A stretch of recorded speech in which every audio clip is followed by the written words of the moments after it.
Please consider supporting Black Women United YEG for the protection and advancement of black women and girls in Alberta. You can learn more about them at bwunited.ca. They are always looking for donations and volunteers. So please, again, support Black Women United YEG for the protection and advancement of black women and girls in Alberta. Again, that website is bwunited.ca. This is Dmitry Samarov from Chicago, Illinois, and I love listening to Vish Khanna's Creative Control because whether he's talking to a favorite musician or actor of mine or someone I've never heard of, it's as if he's introducing me to a new friend. And the way things are going, couldn't you use a new friend? Listen now. To make your flexible monthly donation to Creative Control, please visit patreon.com/creativecontrol today.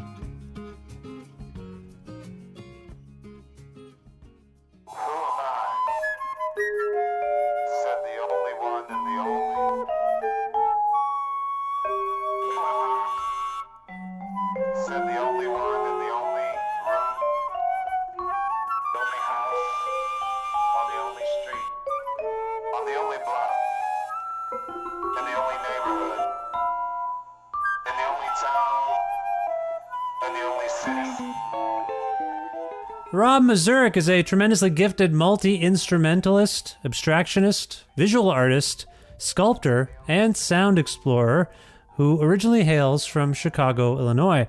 Currently based in Marfa, Texas, Mazurek assembled a particularly expansive version of his Exploding Star Orchestra to create one of the finest and most vivid albums of 2020.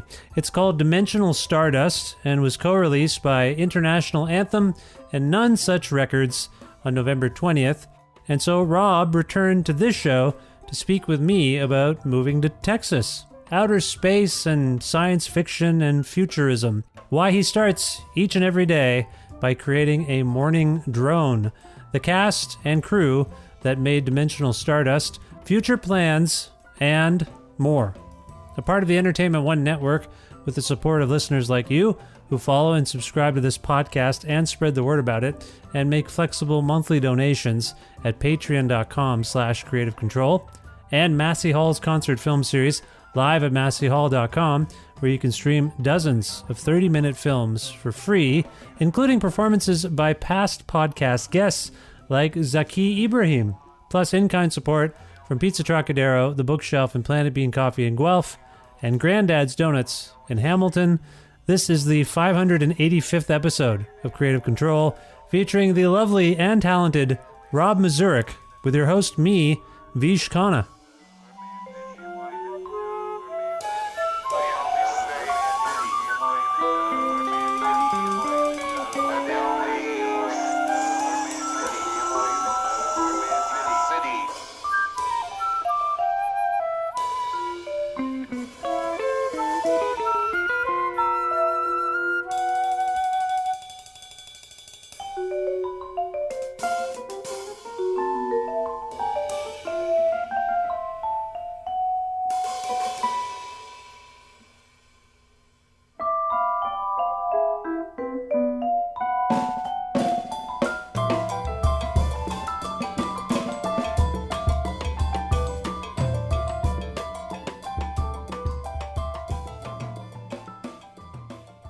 Hi, Rob. How's it going?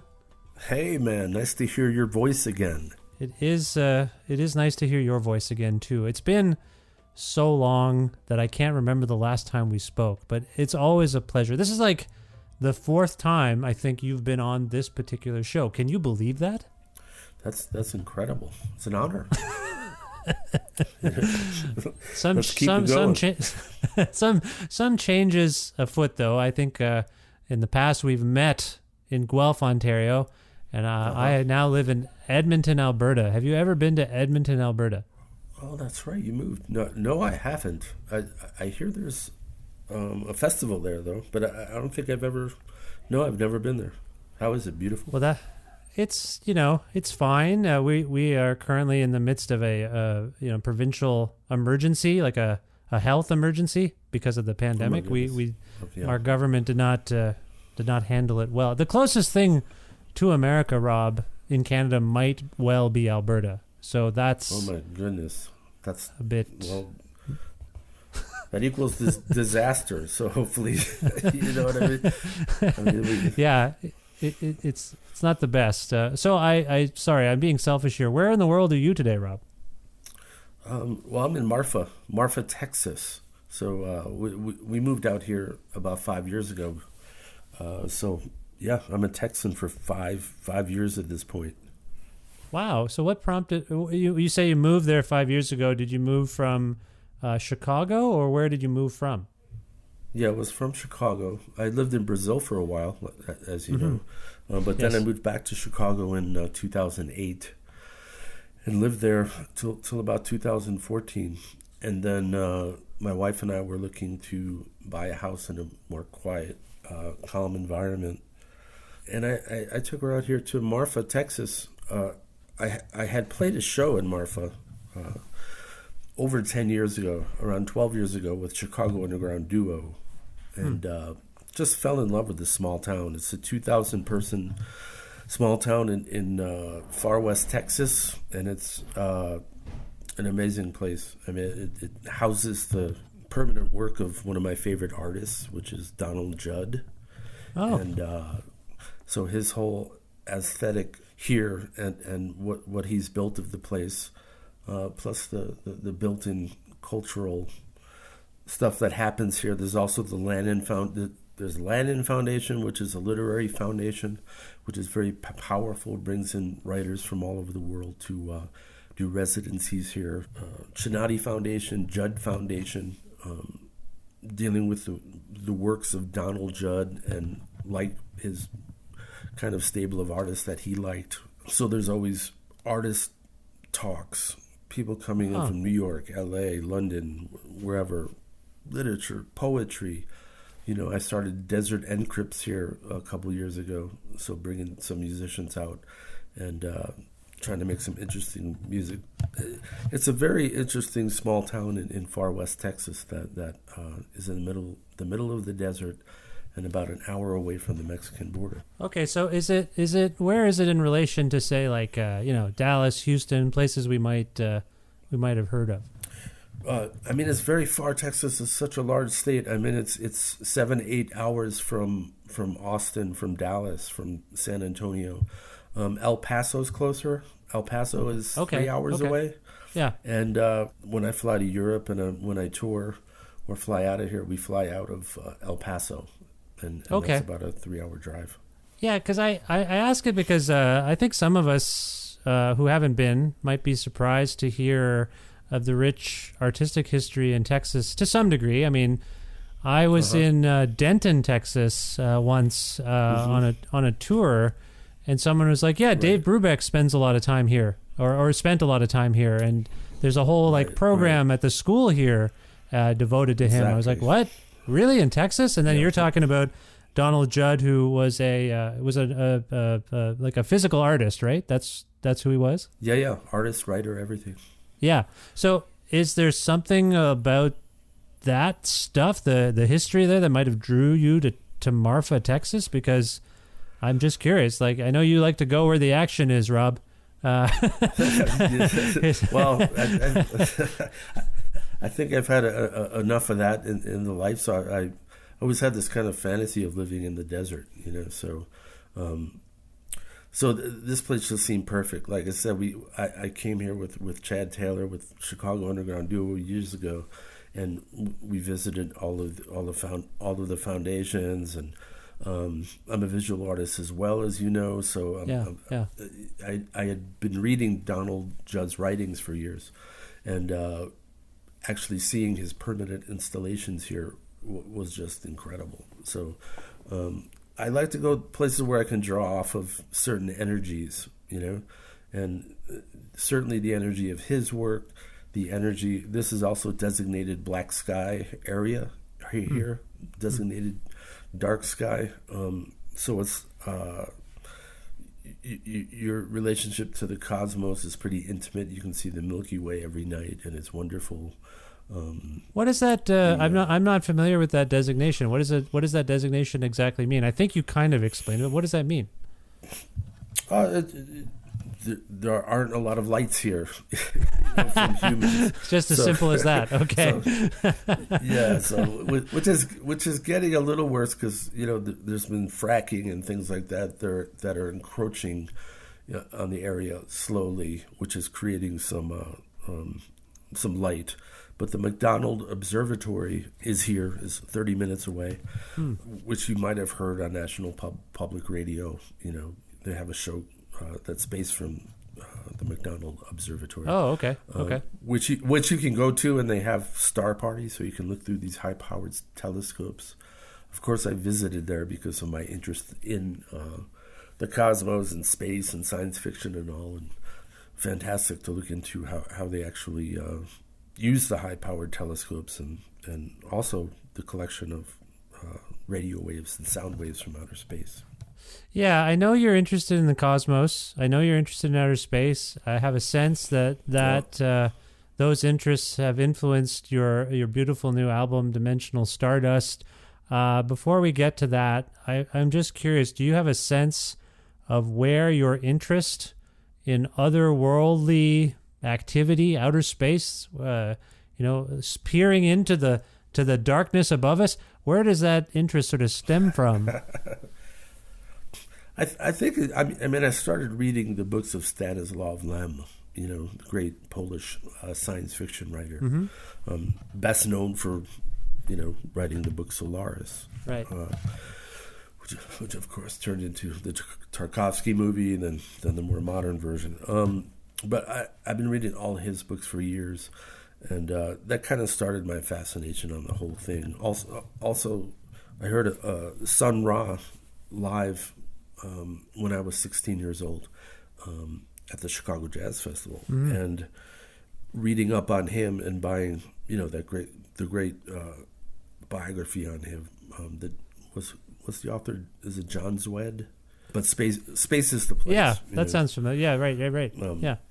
And reading his writings about the cosmos and also Egyptology and all kinds of ideas, starting to read, back years ago, the science fiction of Samuel R. Delany, Dahlgren, Nova, Stars in My Pocket, like Grains of Sand, all these great, and my overall curiosity and interest in futurology.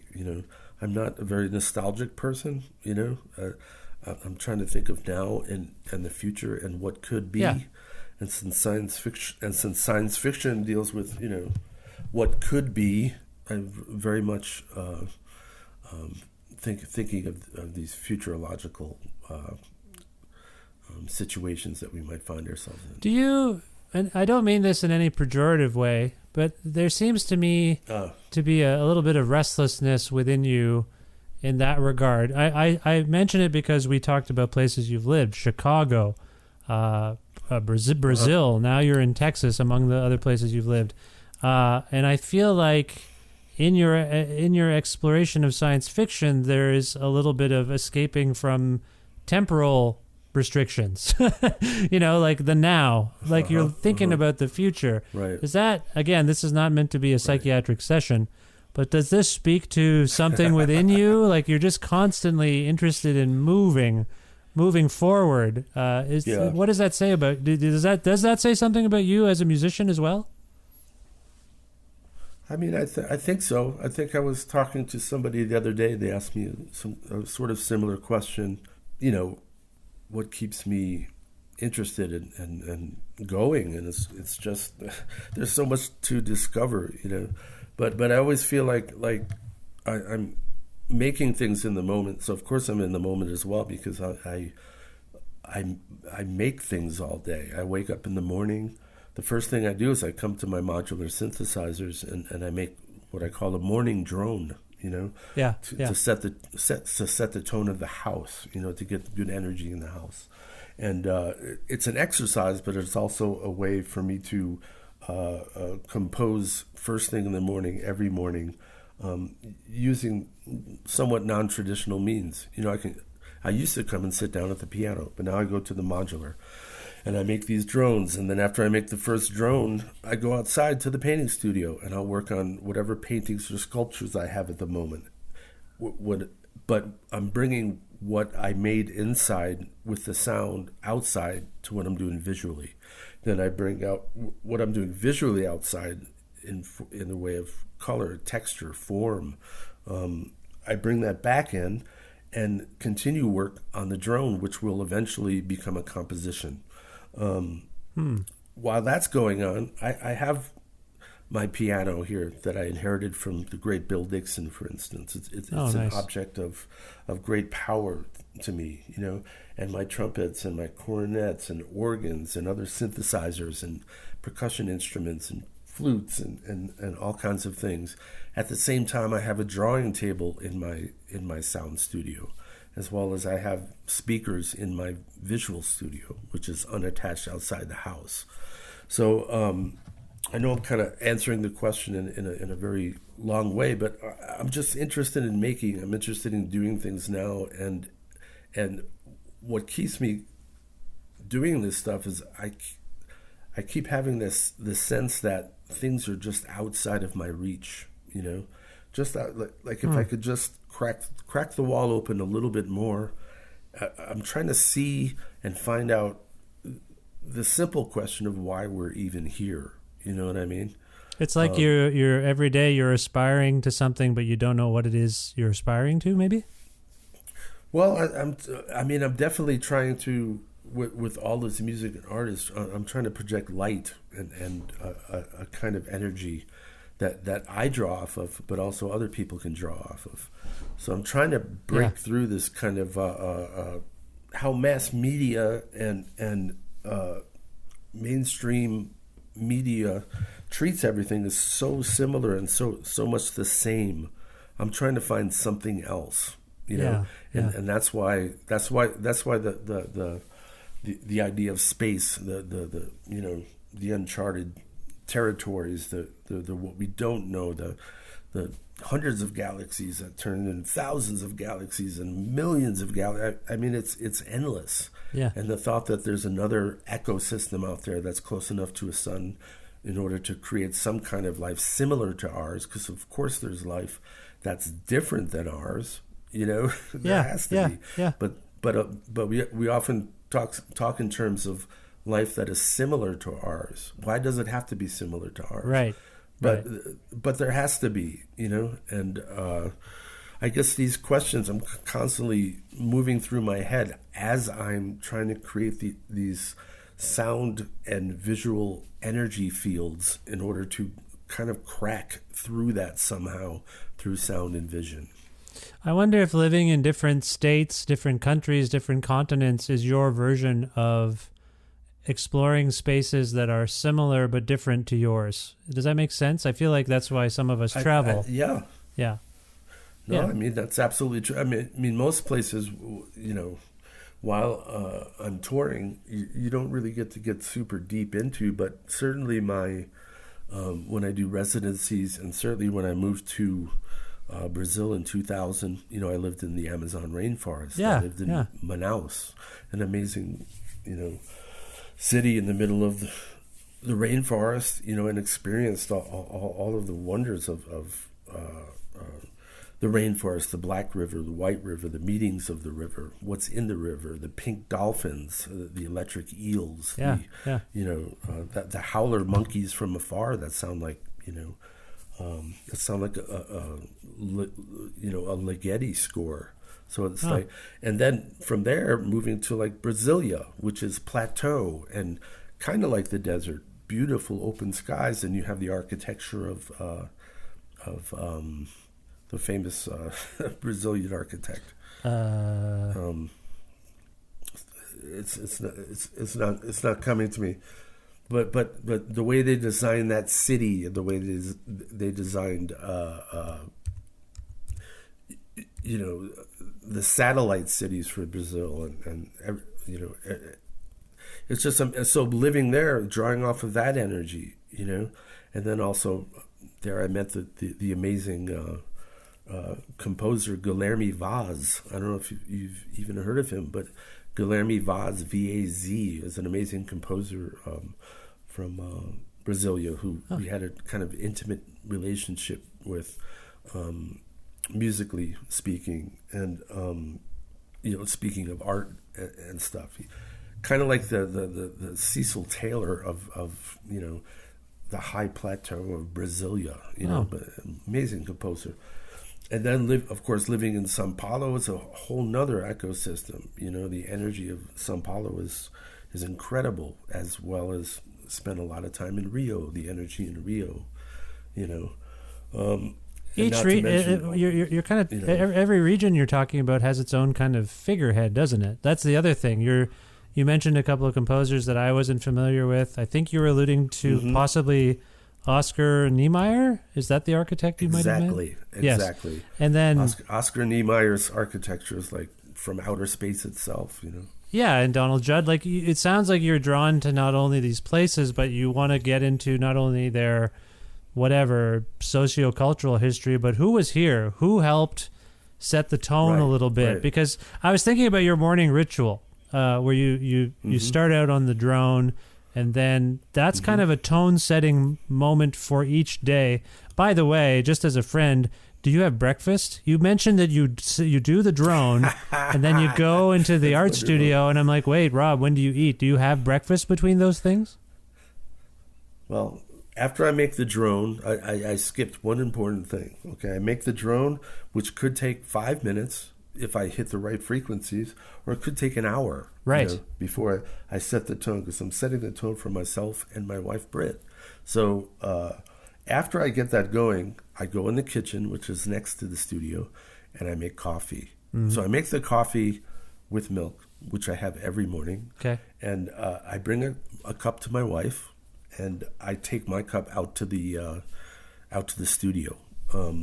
So I don't really have a breakfast per se.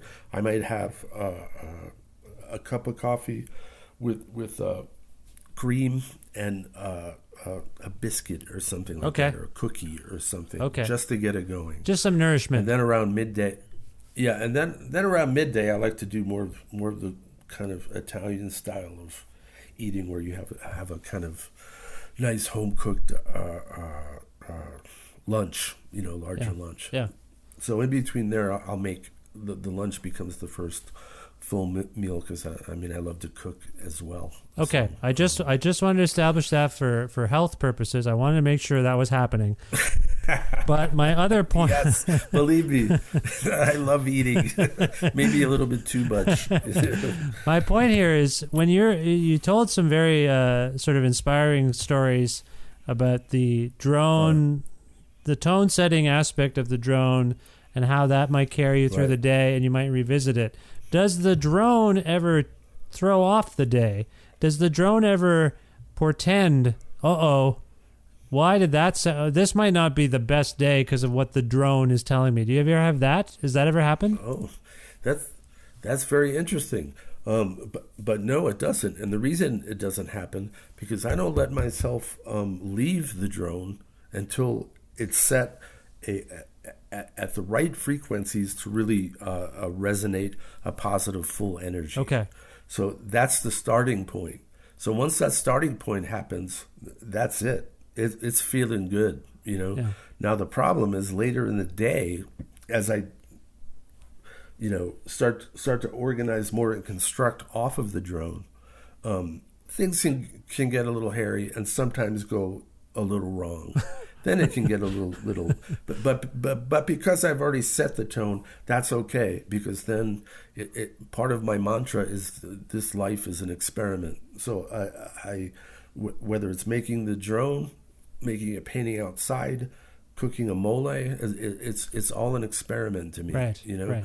So rather than when something goes wrong, looking at it as if it's some kind of disaster, I look at it as this is a beautiful disaster that I can then make something else out of. Interesting. Okay, I appreciate the answer there, because I just imagine sometimes at the end of the day, if it hasn't gone well, I think back on what happened and I blame a thing. I'm like, you know what? I think everything went wrong because of that English muffin. I didn't really like that. So I wonder if you have the same process. Like, wait a minute. this day was kind of weird. What was the drone like in the morning? Like that's where I was coming from. Oh my God! Now that's in my head, so I'm gonna keep a close ear on that. So I alluded to the fact that you have this very highly acclaimed new record, Dimensional Stardust. First of all, congratulations! How are you feeling now that this album is circulating and here people are receiving it? How are you feeling? It feels really good because my reason, like I said, for even making this stuff is kind of what people are saying now about this record. People are talking about how it's making their day resonate, bright, lifting up. Of course, it's good timing, with the elections that happened here, and part of the reason for releasing the record when it was is to lift. So I'm pretty happy with what's been happening so far with the release of the record. I literally just got my vinyl in the mail like 2 days ago. So I was people were receiving their vinyls before I even got mine, but I got mine and I was like, oh my goodness, as an object itself, it's so like it just feels really strong and powerful in my hands. And then spinning it. I need to order one. I need to order one. I'm sorry, I haven't done that yet. We'll send you one. We'll send you one. No, but it no. feels really you always, good. Rob, you always give me records, and I appreciate it, but I feel like it's too much. I always feel like I was putting my record collection together here in Alberta, and I'm like, man, Rob has given me so many of his records. Like, it's so sweet and so nice, but no, thank you. I'm going to order it. I've been trying to support my fellow musicians by ordering things, and it's beautiful. I also am looking forward to seeing it because the artwork is lovely. I want to start there, actually. You are a visual artist. What can you say about the aura, I suppose, the cover of Dimensional Stardust? What is your perception or perspective on it? Well, I've had this way that I do things for really since the 5 years I've lived here. We bought the house here 5 years ago, like I said, and these morning drones and my mantra of doing the stuff on the modular, then going out to the studio to paint or sculpt, coming back to work on music, going back out, coming back in. I was making this painting as I was composing the music for this record. Oh, wow. So same kind of thing, although most of this record I was composing on the piano here, because I do use the piano when I compose, and some computer stuff, but I was doing it at the same time. So when the record was coming more and more into full fruition, so was the painting, and this particular painting, by the end of composing the music and editing it, and just before editing it, but recording it, almost mixing it, the painting was done. So this painting, which is 2/3 of the painting, it's not the whole painting, but it's 2/3 of the painting, took almost the same amount of time to make that as it did the music. It was a kind of a 3-year period. Now sometimes I'll make a painting in a day. Yeah. Was it conscious on your part? Was that a conscious parallel trajectory between the music and the art? Like you thought, these two things are connected, so I'm going to work on them in parallel? Or was it just the way it worked out? Halfway through, I noticed that it was totally in parallel. So I was thinking about it at the same time. I wasn't trying to finish the painting or the music at any particular same time or anything. I like to deal in layers a lot. So this particular painting has 25, 30 layers to it. There were many renditions of the painting before it became what it is right now. Maybe that's part of the reason it has so much energy to it. But same thing with the music. I composed this music, and then because of a commission from the Berlin Jazz Festival 3 years ago, and started composing it, then did the concert 2 years ago and then with musicians from Berlin and the U.S., mostly from Chicago, and then restructured the music and recorded the music in Chicago after that, and then spent the better part of 6 months editing and putting the pieces together for that, and then finally coming out with the final product, which is what the recording is right now, and also dealing in layers, also dealing in different interpretations of different things. The concert in Berlin was much more improvised, but the final product here, the final music is almost 90% composed. So it's a very, very composed, layered, compositional recording. And I feel the exact same way with the painting. I mean, the painting turned out to be dealing with some of the same issues of resonance and form and line and lyrical, and you can feel gesture in both things, but you can also feel kind of harder soft lines with all the repetition and figures as well. Sometimes when I speak to musicians or artists who work in the realms of improvisation and composition, I trip over myself a little bit just talking about sort of the kind of interrelated aspects to those two forms of expression, and maybe even the tension between them.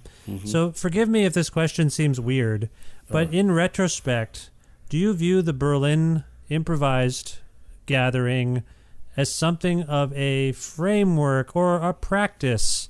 I know you probably didn't think of it at the time as a rehearsal or any sort of thing, but was the improvised thing that became the Chicago sessions and the more composed version?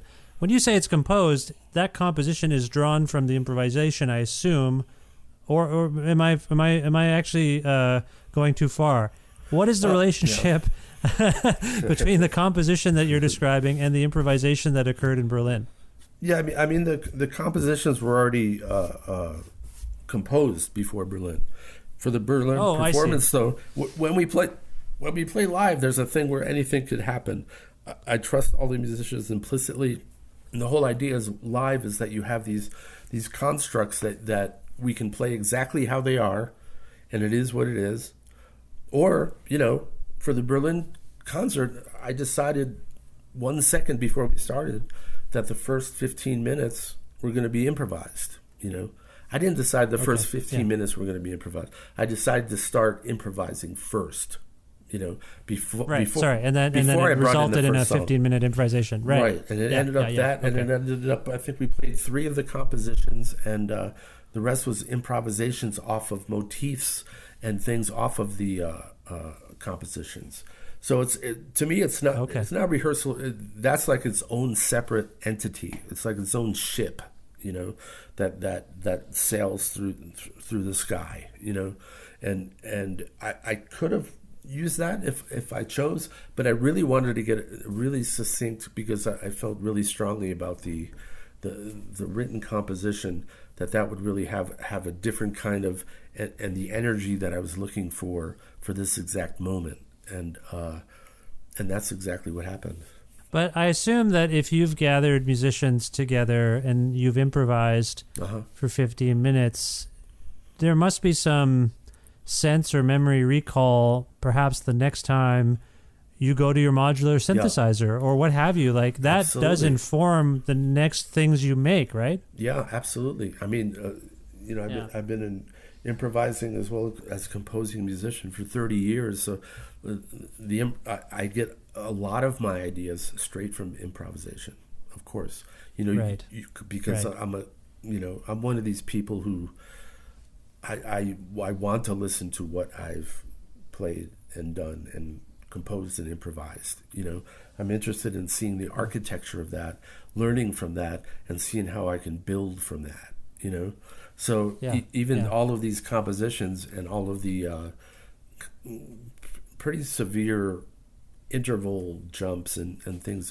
I mean, that's from years and years of not only studying composition and improvisation, and how to make an improvisation interesting or a composition interesting, based on, like I said, interval, melody, harmony, noise. I mean, there's high, low, middle. There's so many things to think about. Yeah. But certainly from improvisations over the years and years and years, you build a certain vocabulary just from the practice of improvisation. Yeah. Yeah. And then to me, the best composers are people that can take the best parts of those things and really hone in and crystallize or abstract.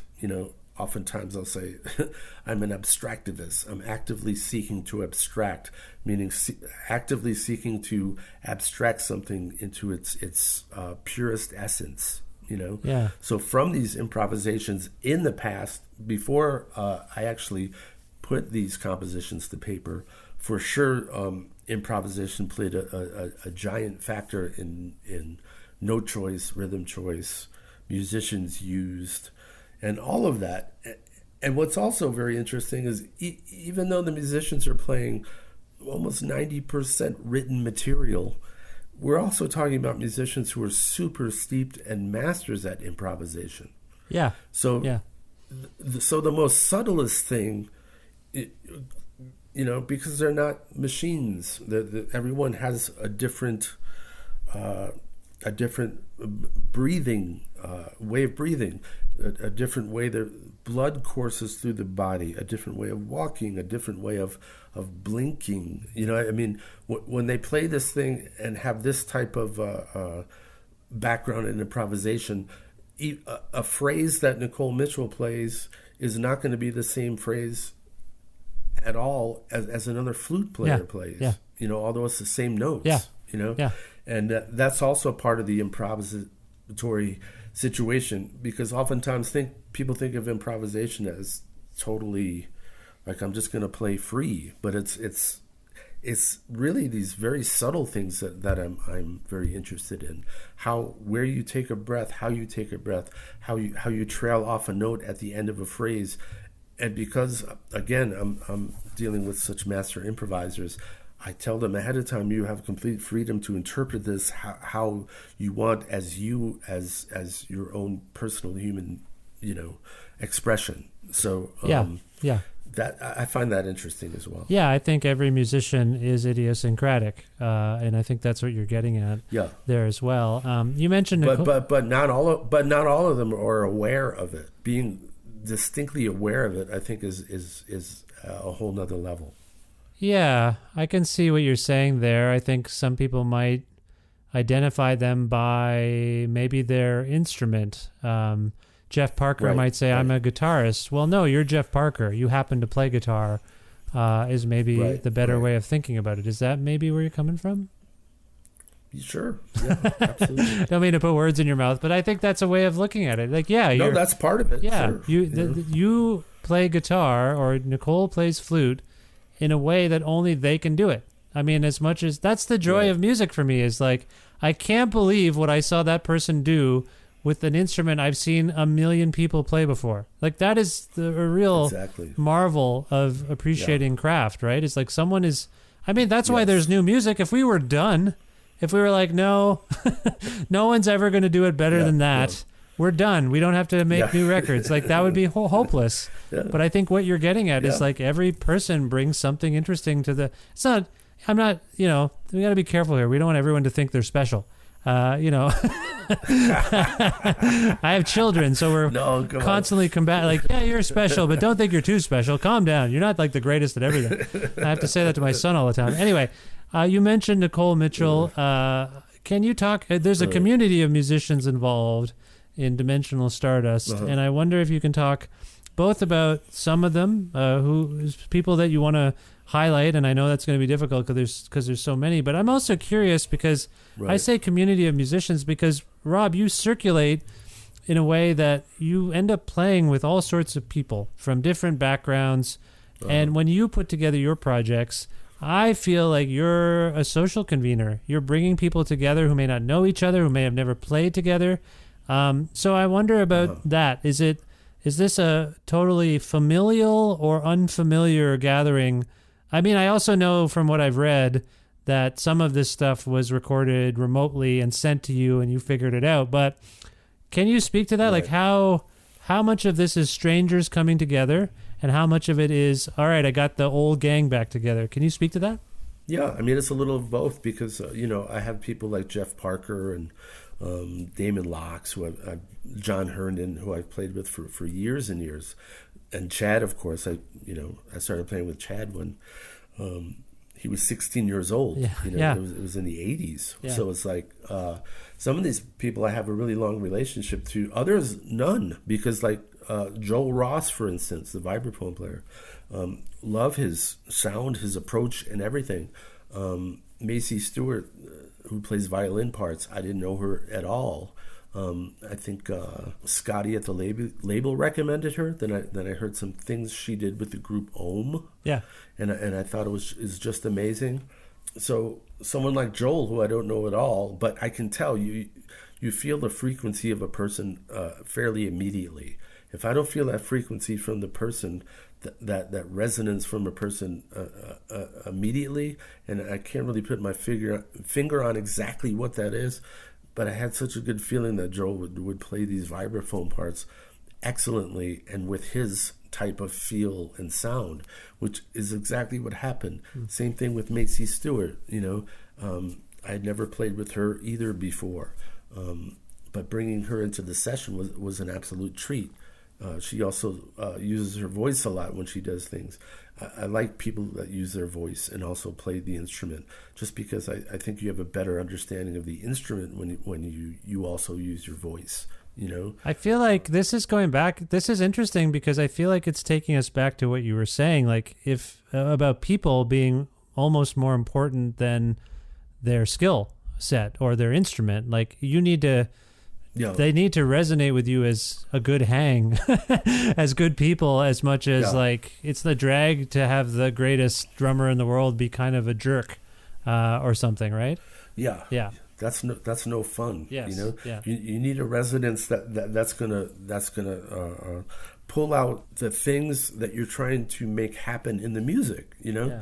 So if I'm trying to make a music that's lifting and positive and whatever, I'm not going to hire a bass player that's a drag. Yeah, exactly. No matter how good they play, because you need that energy. Yeah. Which brings us to Ingebrigt. Ingebrigt Hackerflatten is one of the best bass players I've ever played with. Mm-hmm. I only started playing with him, and I brought him out here for a Desert Encrypts thing, it was a quartet with myself, Chris Davis on piano, Ingebrigt on bass, and Chad on drums.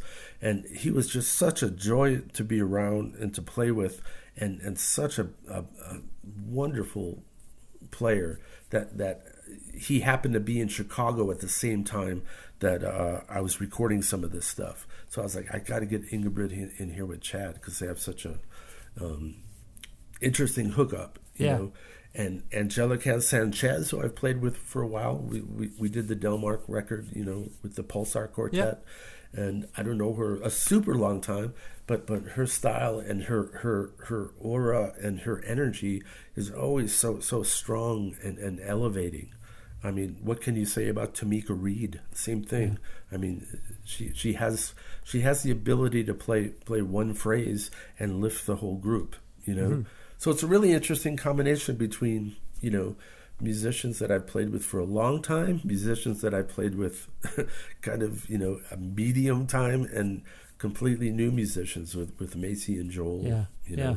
And of course, Jamie Branch is Jamie Branch. So she has such a wonderful personality as well, and very, fly or die. Well, I mean, to listen to the record is really exhilarating because there is a certain collage-like aspect to it, for lack of a better term. And I'm curious, like, given your experience making records, making music, this was a bit of let me frame it this way. Was this more of an editing exercise in basically putting this record together? Was this more of an editing exercise for you than you might traditionally complete? Or like, I guess I'm comparing a live in the studio configuration off the floor versus this record, which is, as you use the term edited, so that makes me think, you had to do this. This is the result of some post-production and figuring out where things work. Is this an unusual amount of that kind of work in making this record for you? I mean, kind of. The editing had more to do with like where to place instruments. Oh, okay. So that thing. So the compositions were pretty much just the way they are. I did some editing with extending a part or two, so there is some kind of Frankenstein movement. Not too much, but some. Yeah. But mostly with the editing of like where to, because I made it in such a way where I can move certain melodies over a beat or two, and it would have a similar effect. So I certainly experimented with that quite a bit. Yeah. I mean, for the Exploding Star, this is the 10th suite I've made for the group. Mm-hmm. I think it's the 6th or 7th record. I don't know which one. The first record we did for Thrill Jockey, we are all from somewhere else. That's mostly composed as well, but with much more room for improvisation. The records after that kind of moved more and more into an open form type of situation, where it was the compositional element was certainly there, but in lesser of a way. This record is very kind of super constructed. Yeah. Okay. So okay. between the editing of the instruments and certain parts and the way I did it, which I recorded, I think we never recorded more than 2 people at a time. So we had this incredible separation of beautiful sound, but everybody was right on the money. So it sounds magical in a sense. It's almost like turning a kaleidoscope. Absolutely. How yeah. Every time you turn a kaleidoscope, it's like something beautiful and interesting happens. And all these parts were played in such a beautiful, personal, but rigorous way that I had a lot of options as far as editing and reconstructing. But there wasn't a lot of that. It was mostly just about getting certain things and certain instruments to be right in the right spot that I wanted them. Well, it's definitely a very that helps. Don't sell yourself short. That was a great answer. It was good. Because Okay. I just wanted to say, like, it is a very vivid and colorful record, if that makes sense. Like that that lushness, totally. that comes through. That it's got a visceral sort of feeling to it too. I guess what I want to ask in the end is, was there anything about putting this record together, anything about the performances or anything else really that surprises you or surprised you at the time? And within that, is there anything about the reception to it that has surprised you? Because you've just been doing this a long time and you're constantly exploring. And when you're constantly exploring and looking for something, I think it can be sometimes harder and harder to get surprised, because you're setting yourself up to constantly be thrilled by discovery and whatnot. Was there anything in particular about this record, and like I say, the life it's leading now, that has particularly surprised you? Well, I can say one thing about that. I mean, when I got my vinyl a couple of days ago, I was I was giddy as a little schoolgirl, boy, everything. I was like, this.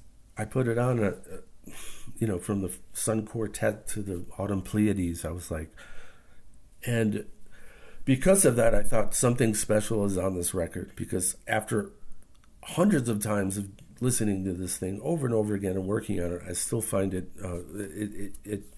makes my heart sing. Okay. Yeah. But a kind of a special thing that happened, and which I'm very happy. I think the world is happy. The Careening Prism Within, Parable 43. Yeah. We made this record when we were doing the final edit on the thing some 6, 7, 8 months ago, maybe 8 months ago, with the final edit. There's a point in the Careening Prism Within where Damon Locks says the words, "Disaster is coming." And it's right before Jeff Parker's searing second soloistic thing he does on that song. Right before that break, Damon said, and the thing, "Disaster is coming." Now, because I wanted this record to lift and have a kind of I said, Damon, do you mind if I take that one phrase and reverse the phrase on the record, thus reversing disaster that we hope is not coming? And he was totally cool with that. So we reversed the disaster is coming on Careening Prism, and thank the heavens that the monster that is in office now will be leaving the office. And I look at that as a contribution to sending energy out there to make this world a better place through that particular act. So for those of you interested, listen to the Careening Prism Within right before Jeff Parker's second searing solo. If you reverse it on your turntable, you will hear something interesting. Well, I will say thank you for making that decision. I think it worked. And secondly, thank you for that insight. I will listen for that the next time I listen to the song. I didn't catch that. That's very interesting. So, Rob, if people want to learn more about Dimensional Stardust or you or anything else, where would you like to send them, first of all? Well, I mean, the record's available through International Anthem Records, which International Anthem Bandcamp, I guess, is the best place. Also, it's a dual release with None Such Records, so nonesuch.com. And, I mean, I have my personal website that has all the information on it as well, which is just straight up robmazurek.com. Okay. Now, this has become a tricky question given the various states of suspension that we are all living through. But do you have any future plans or anything else coming up beyond this record that you want to share? There's a trio record that is coming out. I think the first single is coming out in December.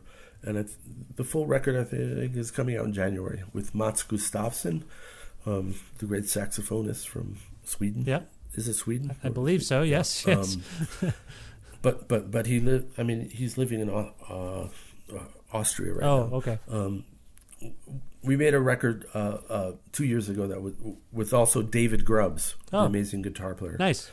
That will be coming out on Blue Chopsticks Records as part of a Drag City release. Okay. And I just finished this. There's a bunch of different releases coming out. So it's, there's a solo piccolo trumpet release that's going to come out on Rogart jazz label, which I recorded in the 100 aluminum Judd aluminum box space, which is an amazing space.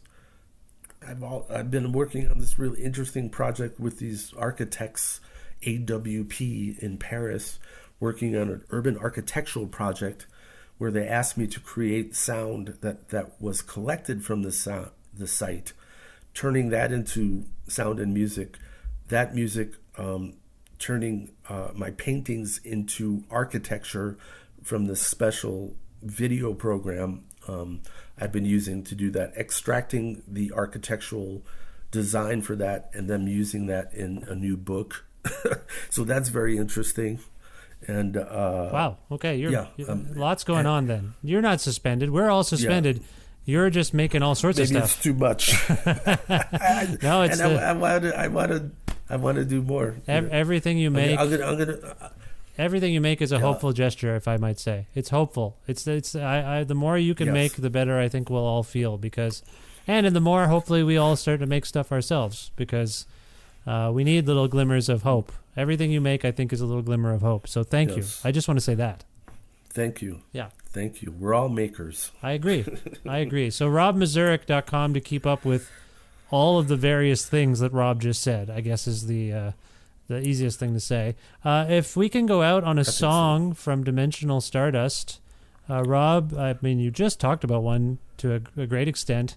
Will we be teases if we don't play that particular song? I don't want to put any ideas in your head. Do you want to pick a song for us to go out on right now?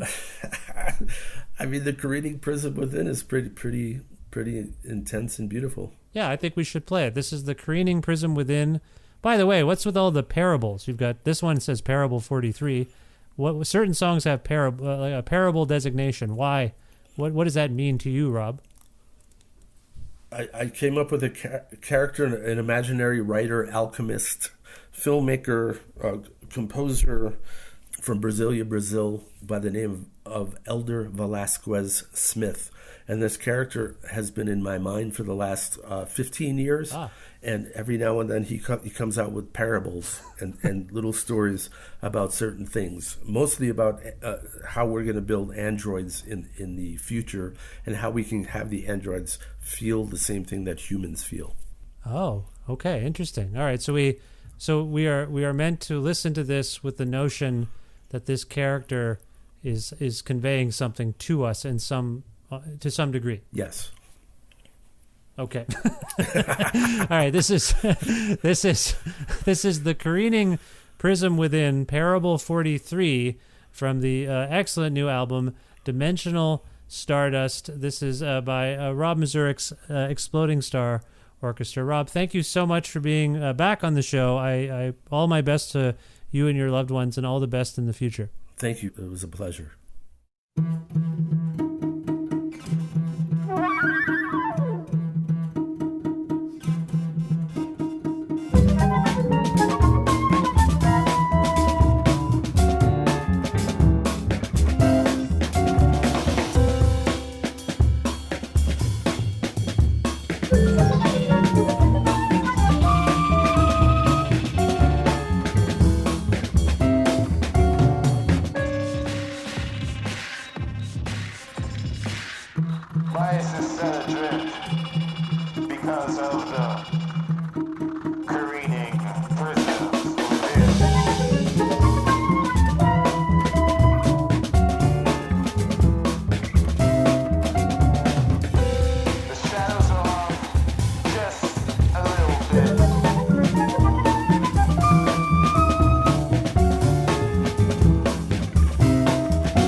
Very nice to have Rob Mazurek back on this show. In this case, for the 585th episode of Creative Control, which is part of the Entertainment One podcast network and is available wherever it is you get your podcasts, all of the platforms that you can think of, Apple, Google, Spotify, everything. If you can't find an episode that you've heard about, you're looking for it, and you can't find it no matter where you look. You're looking under rocks, you're looking in your computer, you're looking in your old computer. Where is this? Or if you want to learn more about me and sign up for my regularly scheduled newsletter, it's a monthly newsletter is the new plan. Anyway, for all of those things, you can learn about how to do or engage with all of that stuff at my website, vishkana.com. You can like Creative Control on social media platforms like Facebook, or follow us on Twitter at Vish Creative. You can also follow me on Instagram and on Twitter at Vishkana. Also visit patreon.com/Creative Control to make a flexible monthly donation to keep this podcast going. $6 or more grants you access to exclusive audio content, maybe even exclusive video content if I can get my stuff together there. But yeah, trying to reward people the best I can. So whatever you can donate, don't feel, if you can't afford $6 a month, that's totally fine. You can do whatever you want, any amount, literally any amount, and you can always change it. But your support definitely helps. So please visit patreon.com/Creative Control. Thanks again to live at masseyhall.com, where you can watch beautifully captured concerts by some great Canadian artists. Also want to thank Pizza Trocadero, The Bookshelf, and Planet Bean Coffee in Guelph, Ontario, and Grandad's Donuts in Hamilton, Ontario, for their in-kind support for this show. Speaking of kind, sort of, Jim Guthrie loans me music that he made that I can use for this show, and he's the best. You can learn more about Jim at jimguthrie.org. And finally, thank you. Thank you for listening to this episode with Rob Mazurek, my old friend from our Guelph Jazz Festival encounters. I miss the Guelph Jazz Festival. I miss seeing Rob play live. It seems almost at least every couple of years he would be up in Guelph, and I miss it all very much, but it was nice to connect this way. And yes, thank you for listening to this episode. I hope you'll check out other episodes and follow or subscribe to this podcast so you can stay on top of it. And if you like it, tell your friends that maybe they should check it out. That always helps. I like that. I like hearing those stories from people. And that's it. I'll be back with you before you know it with another episode. Thank you for listening. I'll talk to you soon. Bye for now.